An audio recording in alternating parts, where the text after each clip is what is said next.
পুরা সূরা কেরাত শুদ্ধ করে যাইতে হইব, আমনে বেহেশতে যাইতে পারবেন সূরা কেরাত অশুদ্ধ লইয়া। এটা কি ইনসাফ হইল না? এটা বৈষম্য কিনা?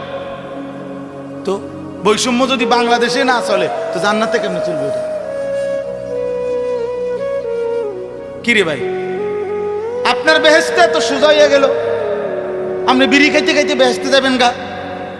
উমা কিতা কি কাকা, আপনি দাড়ি কাটতে কাটতে বেহেশতে যাবেন গা? আপনি 2 নম্বরই করতে করতে বেহেশতে যাবেন গা? আপনি ওজনে কম দিতে দিতে বেহেশতে যাবেন গা? আপনার ঘরে টেলিভিশন চলতে চলতে আপনি বেহেশতে চলে যাবেন? আপনার বেড়ি বেফর্দা হইতে হইও আপনি বেহেশতে যাইবেন গা? আর আমার বেলায় সব 100 বুঝাই দিতে হবে। ঘটনা কি?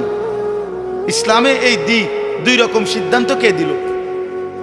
কোরআন শরীফ যদি শুদ্ধ করতে হয় তো ইমানদার মাত্র প্রত্যেককেই শুদ্ধ করতে হবে। আপনি কই পড়ছিলেন আমার দেখার বিষয়। সাবধান মুসলমান, বছরের পর বছর